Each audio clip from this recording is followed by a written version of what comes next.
Hello viewers, स्वागत है आप सभी के बेस्ट मूवीज फॉर यू पे। आज मैं एक्सप्लेन करूंगा ट्रिक और ट्रीट। ये एक American horror anthology thriller movie है जो रिलीज हुआ था 2007 में और इसकी IMDb रेटिंग है 6.8 आउट ऑफ 10 और रॉटेन टोमेटोज पे इसे मिले हैं 83%। इस मूवी में कई सारे कैरेक्टर्स है और उनके अलग अलग कहानियां, तो इसीलिए वीडियो को जरा ध्यान से सुनेगा ताकि आप कंफ्यूज ना हो। So now without any further delay, let's start the video. Movie start होती है हेलोइन की रात को एक फिक्शनल टाउन में जिसका नाम है वारन वैली, जो कि ओहायो में है, जहां एक कपल को दिखाया जाता है जिनका नाम है एमा और हेनरी, जो कि हेलोइन सेलिब्रेशन करके घर वापस आते हैं। एमा अपनी घर की बाहर रखे हेलोइन में लगाए जाने वाला जैक ओ लैंटर्न को बुझा देती है, पर उसकी पति हेनरी, जिसे हेलोइन सेलिब्रेट करना काफी अच्छा लगता है, उसे ये अच्छा नहीं लगता है क्योंकि हेलोइन की रात को ऐसा करना ठीक नहीं माना जाता है, क्योंकि हेलोइन की भी कुछ रूल्स और ट्रेडिशंस है जिसे तोड़ना नहीं चाहिए। पर एमा को ऐसा पसंद नहीं है क्योंकि उसे हेलोइन बिल्कुल भी पसंद नहीं होती है। इसके बाद हेनरी अपने बेडरूम में चले जाता है और एमा बाहर उनके यार्ड में लगे स्कैरक्रो टाइप की डॉल्स के कपड़े उतारने लगती है। तभी अचानक से एक कपड़े एमा को लपेट लेती है और उसे मारने लगती है, पर यहाँ ये दिखाई नहीं देता है कि आखिर ये सब कर कौन रहा है। बस एक आधी खाई हुई लॉलीपॉप दिखाई देता है। एमा जोर जोर से चिल्लाती है, पर हेनरी टीवी देख रहा होता है और टीवी का साउंड ज्यादा होने की वजह से एमा की आवाज सुन नहीं पाता। फिर इसी दौरान कुछ बच्चे एमा के पास आते हैं, पर जब एमा की खून कपड़े में लग जाता है तो वो बच्चे वहां से भाग जाते हैं। इसके बाद वो खूनी एमा को कपड़े के साथ घसीटते हुए ले जाता है। फिर कुछ देर बाद जब हेनरी की आंखें खुलता है और जब उसे एमा बेड पे नहीं मिलता है तो वो बाहर चेक करने जाता है। बाहर उसे एक हाथ लटका हुआ दिखाई देता है जो कि उन्होंने ही लगा था एज ए डेकोरेशन। तभी हेनरी को बाहर लगे एक डॉल के कपड़े के अंदर लाइट जलता हुआ दिखाई देता है और जब वो कपड़े को हटाता है तो उसे एमा काफी बुरी हालत में मरी हुई पाता है, वो भी एक स्कैरक्रो की पोजीशन में, और जो हाथ लटका हुआ था वो एमा की ही होती है जिससे खून टपक रहा होता है। इसके बाद कहानी थोड़ी आगे दिखाया जाता है जहाँ 4 लड़कियों को दिखाया जाता है जिनकी नाम होती है मरिया, जेनेट, डैनियल और लॉरी। डैनियल और लॉरी बहन होती है और डैनियल बड़ी, लॉरी थोड़ी साई और इंट्रोवर्ट टाइप होती है। ये लोग एक कपड़े की दुकान पे होती है हेलोइन की कॉस्ट्यूम पहनने के लिए। डैनियल उस शॉप पे काम करने वाले एक लड़के को उनके साथ जंगल में एक जगह बुलाती है जहाँ पे ये लोग पार्टी करने वाले हैं। वो लड़का मान जाता है और वो कहता है कि उसकी शिफ्ट खत्म होने के बाद आएगा। इसके बाद रास्ते में मरिया और जेनेट को 2 न्यूज चैनल वाले मिलते हैं जिससे वो दोनों डेट के लिए पूछती है पार्टी में जाने के लिए, तो वो दोनों मान जाते हैं। पर लॉरी अपनी बहन और उसके दोस्तों के साथ नहीं जाती है क्योंकि उसे कोई लड़का नहीं मिलती है जो पार्टी में उसके साथ जाए, तो वो लड़के के तलाश में टाउन में रह जाती है। इसके बाद कहानी दूसरी तरफ दिखाता है जहाँ एक बहुत ही शैतान लड़के को दिखाया जाता है जिसका नाम होता है चार्ली। वो टाउन की स्कूल प्रिंसिपल स्टीवन विल्किंस के घर के बाहर रखे सारे जैक ओ लैंटर्न को गिराकर तोड़ देता है। प्रिंसिपल स्टीवन घर पे नहीं होता है तो कैंडिस बाहर रखे हुए होता है बच्चों के लिए एक लेटर के साथ कि बस एक ही कैंडी लेना। पर चार्ली लालची था तो वो सारे कैंडीज और चॉकलेट्स ले लेता है। तभी प्रिंसिपल स्टीवन वहाँ आ जाता है और फिर वो चार्ली को थोड़ी देर रुकने को कहता है उसके साथ। तब तक चार्ली प्रिंसिपल स्टीवन की चॉकलेट खाने लगता है और प्रिंसिपल स्टीवन पंपकिन से लैंटर्न बनाने लगता है। तभी चार्ली की तबीयत बिगड़ने लगता है और फिर वो चॉकलेट की उल्टियाँ करने लगता है और साथ में खून भी निकल आता है।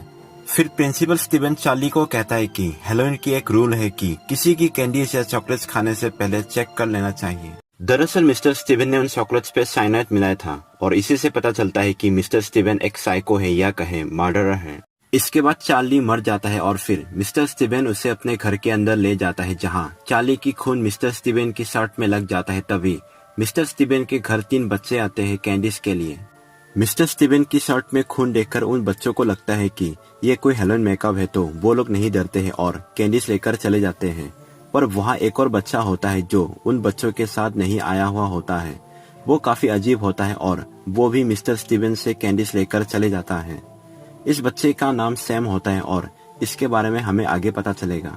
इसके बाद मिस्टर स्टीवन एक मीट कटर लेकर चार्ली की बॉडी को काट कर एक बस्ते में भरा कर अपने घर की यार्ड में गाड़ने जाता है। मिस्टर स्टीवन पहले से ही यार्ड पे एक गड्ढा बनाया हुआ होता है और साथ में एक और इंसान को वहाँ गड्ढे के अंदर रखा हुआ होता है बस्ते में भरा कर। जैसे ही मिस्टर स्टीवन लाश को ठिकाने लगा रहा होता है तभी पड़ोसी की कुत्ते उस पर भौंकने लगता है, तो मिस्टर स्टीवन चार्ली की एक उंगली काट कर उस कुत्ते की तरफ फेंकता है, जिससे वो कुत्ता शांत हो जाता है। पर इस बार उस कुत्ते का मालिक मिस्टर क्रिक घर से बाहर निकल आता है गुस्से में एक शॉटगन के साथ। तो मिस्टर स्टीवन गड्ढे के अंदर छुप जाता है, पर वो दूसरा इंसान का लाश जो गड्ढे में पहले से ही था, वो इंसान अभी भी जिंदा होता है और वो मिस्टर स्टीवन का पैर पकड़ लेता है और मिस्टर स्टीवन डर के मारे बाहर आ जाता है और मिस्टर क्रिक उसे देख लेता है। तो मिस्टर स्टीवन कहता है कि वो नाले का टैंक साफ कर रहा था। इसके बाद मिस्टर क्रिक वापस अपने घर के अंदर चले जाता है गुस्से में और कुछ गालियां भी देता है जब मिस्टर स्टीवन उसे हेलोइन विश करता है। फिर मिस्टर स्टीवन अपना काम खत्म करने ही वाला होता है, तभी उसका बेटा बिली उसे बुलाता है जैक ओ लैंटर्न बनाने के लिए। फिर मिस्टर स्टीवन बिली को उसका इंतजार करने को कहता है और फिर वो दोनों को यार्ड पे गाड़ के वहाँ एक पौधा लगा देता है और उस दूसरे बच्चे को भी पूरी तरह से मार डालता है जिसमें थोड़ा सा जान बचा हुआ था। फिर जब मिस्टर स्टीवन घर के अंदर घुस रहा होता है, तभी वो मिस्टर क्रिक को देखता है जो कि खिड़की से मिस्टर स्टीवन को उसकी मदद करने के लिए बुलाता है, पर मिस्टर स्टीवन उसकी मदद नहीं करता है। यहाँ मिस्टर क्रिक को देखकर लगता है कि कोई उसे मारना चाहता है, मगर कौन और क्यों ये हमें आगे पता चलेगा। इसके बाद मिस्टर स्टीवन अपने बेटे के साथ बेसमेंट में जाता है जैक ओ लैंटर्न बनाने के लिए, हाथ में एक चाकू लेकर। फिर वो बिली के सर पकड़ लेता है और अपना चाकू उठाता है और यहाँ ऐसा लगता है कि वो अपने बेटे को मारेगा। लेकिन यहाँ एक ट्विस्ट आ जाता है। जिस चीज से बिली लैंटर्न बनाने की कोशिश कर रहा था वो कोई पम्पकिन नहीं बल्कि चार्ली का सर होता है, यानी बाप बेटे दोनों ही साइको हैं। इसके बाद उन बच्चों को दिखाया जाता है जो मिस्टर स्टीवन के घर कैंडीज लेने गया था, जिनका नाम होता है मैकी, सारा और चिप। और रास्ते में सारा को उसकी दोस्त स्क्रेडर मिलता है जो कि अपने साथ 3 लैंटर्न ले आता है दूसरों के घरों से, क्योंकि मैकी ने उसे भेजा था लेने के लिए। किस वजह से ये आगे पता चलेगा। पर 3 लैंटर्न काफी नहीं था, तो उन्हें सामने एक घर दिखाई देता है जिसके घर के बाहर कई सारे लैंटर्न होता है और उस घर में रहती है रोंडा, जिसे हेलोइन कुछ ज्यादा ही पसंद है। रोंडा काफी शाय और इंट्रोवर्ट टाइप की होती है। ये लोग रोंडा को जानती है। फिर ये लोग रोंडा की घर से कुछ और लैंटर्न्स लेकर एक सुनसान जंगल की सड़क से होकर एक खाई के पास जाते हैं और साथ में रोंडा को भी ले आती है। इसके बाद जब सब लोग मैकी से ये पूछती है कि उसने सबको यहाँ क्यों लाया, तो वो ये बताती है कि वो इस हेलोइन की रात को मरे हुए लोगों को श्रद्धांजलि देने आई है। और फिर मैकी एक स्कूल बस मैसेकर इंसिडेंट के बारे में बताती है जो कि 30 साल पहले एक हेलोइन की शाम को हुआ था। फिर यहाँ वो कहानी दिखाया जाता है जहाँ 8 मेंटली चैलेंज बच्चे स्कूल बस से वापस घर जा रहा होता है, पर बस ड्राइवर घर की रास्ते की जगह एक सुनसान रास्ते की तरफ ले आता है जो कि इसी खाई की तरफ होता है। यहाँ फिर से सैम को दिखाया जाता है जो उस बस को जाते हुए देखता है। उन सारे बच्चों की पेरेंट्स ने मिलकर ये फैसला लिया था कि अब वो लोग उनके बच्चों को मार डालेंगे, क्योंकि अब उनसे उनकी बच्चों को संभाला नहीं जाएगा। और उसके लिए सभी पेरेंट्स उस बस ड्राइवर को पैसे देता है ताकि वो बस को खाई में गिराकर बच्चों को मार डाले और ये कोई हादसा जैसा लगे। बस ड्राइवर मान जाता है और वो उन बच्चों को इस खाई की तरफ ले आता है। फिर उन बच्चों को मारने से पहले वो सबको एक एक कैंडीज देता है और सारे बच्चों के हाथ बंधे हुए होता है चेन से, ताकि कोई भाग ना पाए। और उनमें से एक बच्चे को पता चल जाता है कि ड्राइवर ने उन्हें गलत रास्ते की तरफ ले आया है, तो वो बच्चा किसी भी तरह से अपने आप को चेन से आजाद कर लेता है और बस को स्टार्ट कर लेता है। पर बस ड्राइवर उस बच्चे तक पहुंच नहीं पाता है क्योंकि उसकी ध्यान बच्चों को कैंडीज देने में बिजी था। और फिर बस नीचे गिर जाता है और साथ में वो बस ड्राइवर भी। वो बस ड्राइवर तो बच जाता है पर बाकी सारे बच्चे मर जाता है क्योंकि उन सब की हाथ बंधे हुए थे। और फिर उस बस और उन बच्चों की बॉडीज को किसी ने भी नहीं निकाला। इसके बाद मैकी, सारा और स्क्रेडर अपने साथ कुछ लैंटर्न्स लेकर वहाँ नीचे खाई में जाने वाले लिफ्ट से नीचे चले जाता है। उनके बाद रोंडा और चिप बाकी बच्चे लैंटर्न्स लेकर नीचे जाते हैं। जब ये दोनों नीचे पहुंचते हैं तो उन्हें बाकियों की चिल्लाने की आवाज सुनाई देता है, तो रोंडा चिप को लिफ्ट के अंदर ही रहने को कहती है और फिर वो अकेले ही बाकियों को ढूंढने जाती है, जहां उसे बाकी लोग दिख जाता है जो अब एक ज़ॉम्बी में बदल चुका है। फिर रोंडा काफी डर जाती है और वो वापस लिफ्ट की तरफ जाती है, तो उसे दिखाई देता है कि उनमें से कोई एक चिप को खा रहा है। ये देखकर वो और भी डर जाती है और वो वही बेहोश हो जाती है। फिर जब उसकी आंखें खुलती है तो उसे पता चलती है कि मैकी, सारा, चिप और स्क्रेडर ने उसके साथ प्रैंक किया था।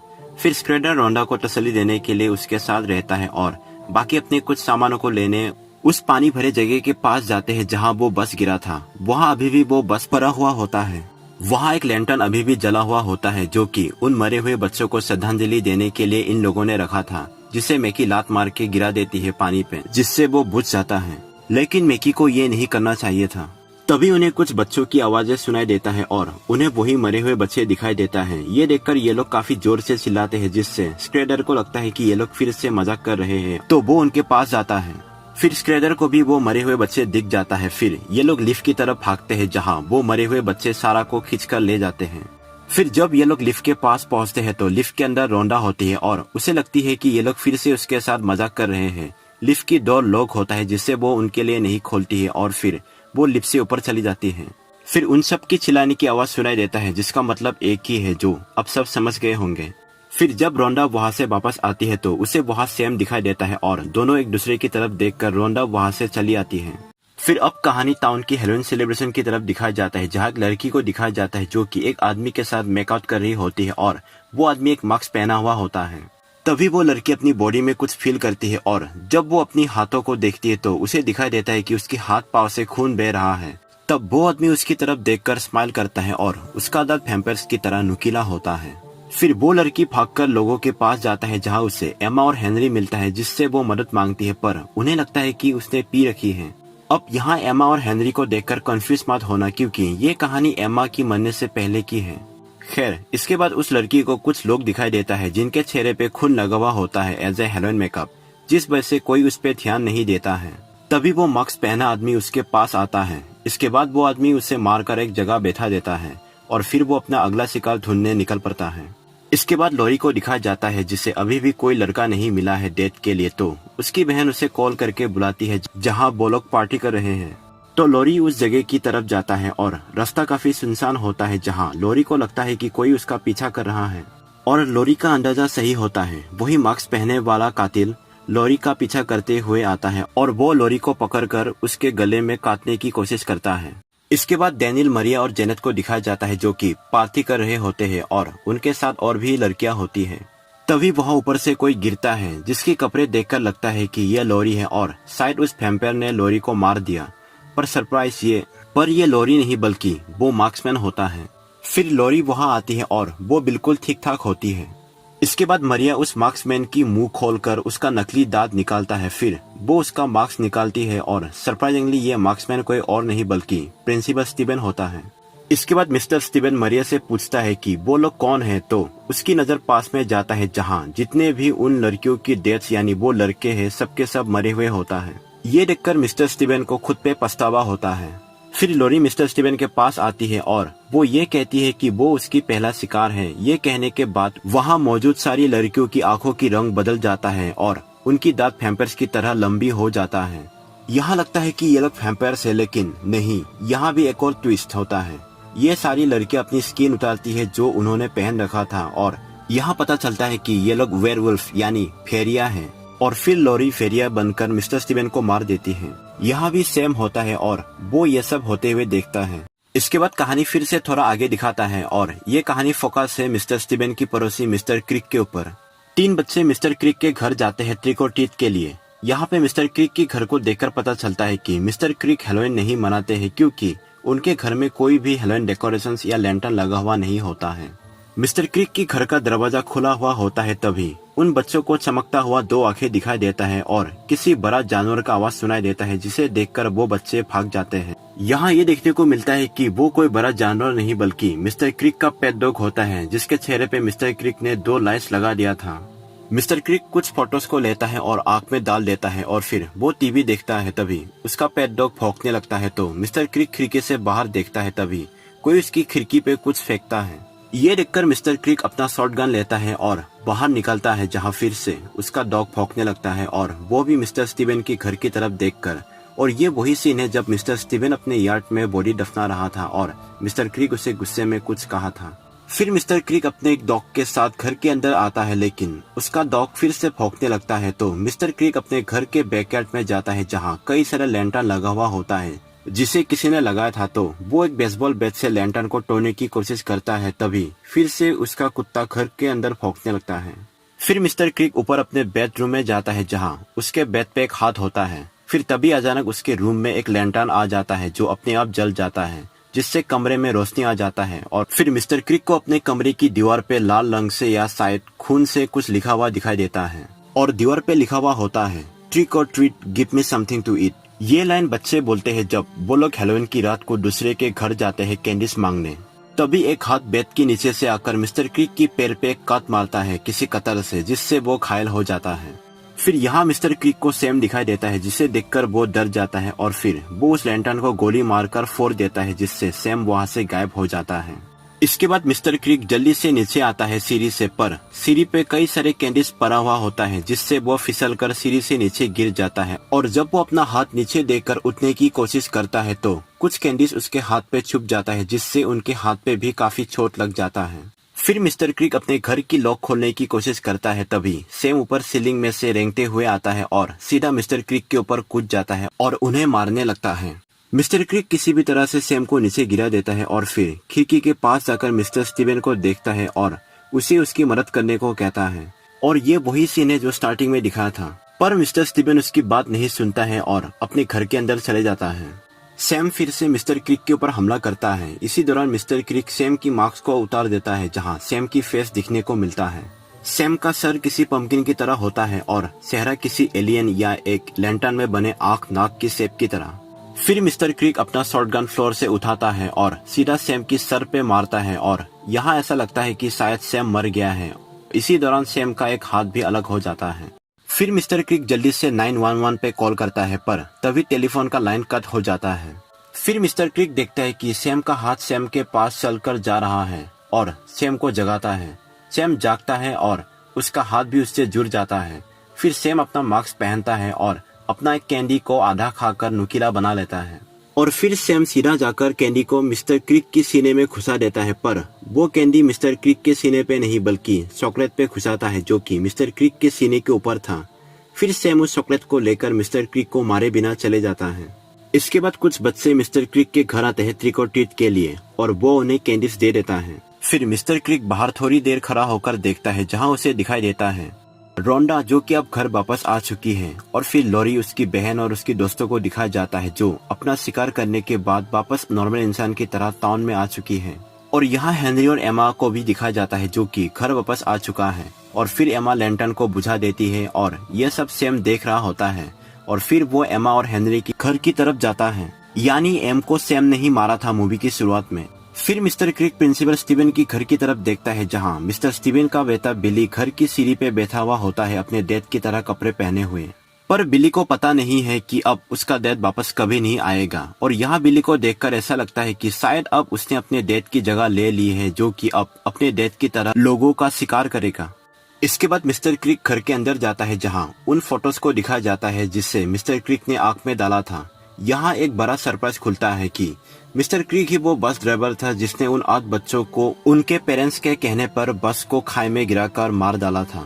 तभी मिस्टर क्रिक की डोर पे नॉक होता है और दरवाजे पर वही 8 मरे हुए बच्चों का भूत होता है और ये लोग मिस्टर क्रिक को मार डालते हैं और मूवी यही एंड हो जाता है। अब जल्दी से क्लियर करते हैं मूवी की डाउट्स की। शुरुआत करते हैं एमा और हेनरी से कि आखिर सैम ने एमा को क्यों मारा। इसका जवाब है कि एमा ने लैंटर्न को हैलोवीन की रात खत्म हुए बिना बुझा दिया था और सारे हैलोवीन डेकोरेशंस को भी उतारने लगी थी, जो कि उसे नहीं करना चाहिए था, क्योंकि हर सेलिब्रेशंस या ओकेजन्स को मानने का अपना अपना रूल होता है, जिससे लोगों को मानना चाहिए, नहीं तो उसे बुरा माना जाता है और साथ में उस सेलिब्रेशन का अपमान करने जैसा भी होता है। और सैम कौन है इसका डाउट में बस आगे क्लियर करने ही वाला हूँ। इसके बाद दूसरा कहानी प्रिंसिपल स्टीवन का, जो कि एक साइको सीरियल किलर है, जो कि शायद हर हैलोवीन की रात को वो लोगों को मारता है, जिस वजह से उसने लॉरी को भी नॉर्मल इंसान समझकर मारने की कोशिश की, मगर उल्टा उसका आइडिया उस पे ही भारी पड़ गया। इसके बाद तीसरा कहानी मैकी, सारा, सिप और स्क्रेडर की, तो उन लोगों ने उन मरे हुए बच्चों का अपमान किया, उस लैंटर्न को पानी में लात मार के बुझाकर और साथ में हैलोवीन की रूल को भी तोड़ा, क्योंकि हैलोवीन की रात को ये माना जाता है कि उस दिन इंसान और आत्माओं की दूरियां काफी कम हो जाता है, यानी कि उस दिन आत्मा इंसानों की दुनिया में आ पाते हैं, जिस वजह से वो मरे हुए बच्चे भी इस मैटेरियल वर्ल्ड में आ पाए और इसीलिए वो लोग सारा, सिप, मैकी और स्क्रेडर को मार पाए और अपना बदला भी ले पाए मिस्टर क्रिक से। इसके साथ साथ सारा, सिप, मैकी और स्क्रेडर को रोंडा के साथ वो प्रैंक करना नहीं चाहिए था, नहीं तो शायद वो लोग बच पाते। इसके बाद बात करें लॉरी, उसकी बहन डैनियल और उसकी दोस्तों की, तो उनका कैरेक्टर ये दिखाता है कि हैलोवीन की रात को सिर्फ इंसान ही नहीं बल्कि इन ह्यूमन क्रिएचर्स भी उस दिन शामिल होते हैं, क्योंकि उस दिन सब अपनी पहचान छुपा कर रखते हैं। इसके बाद बात करते हैं मिस्टर क्रिक की। सैम ने मिस्टर क्रिक को इसीलिए मारने की कोशिश की क्योंकि उसने हैलोवीन नहीं मनाया था और ना ही उसने किसी बच्चे को ट्रिक और ट्रीट में कैंडीज दिया था। इसीलिए सैम ने उसके कमरे में लिखा था कि ट्रिक और treat give me something to eat, और लास्ट में भी शायद सैम मिस्टर क्रिक को मार डालता अगर उसे वो चॉकलेट नहीं मिलता तो।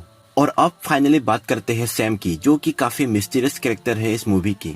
सैम का कैरेक्टर रिप्रेजेंट करता है हैलोवीन की रूल्स और ट्रेडिशन को, जिसे सबको फॉलो करना चाहिए, और जो भी हैलोवीन की रूल्स और उसकी ट्रेडिशन को तोड़ता है या फॉलो नहीं करता है तो सैम उन्हें सजा देता है। और इसी वजह से मूवी में दिखाए गए सारे कैरेक्टर्स की कहानी में सैम था, जो कि सब पर नजर रखा हुआ था। सैम की कैरेक्टर को स्पिरिट ऑफ हैलोवीन भी कहते हैं। तो ये था ट्रिक और ट्रीट मूवी का एक्सप्लेनेशन। उम्मीद करता हूँ कि आपको एक्सप्लेनेशन पसंद आया होगा। तो मिलते हैं अगली वीडियो में। अगर आपको ये वीडियो पसंद आया है तो इस वीडियो को लाइक, शेयर और चैनल को सब्सक्राइब कीजिए ताकि आपको आगे भी ऐसे ही इंटरेस्टिंग मूवीज की एक्सप्लेनेशन मिलती रहे।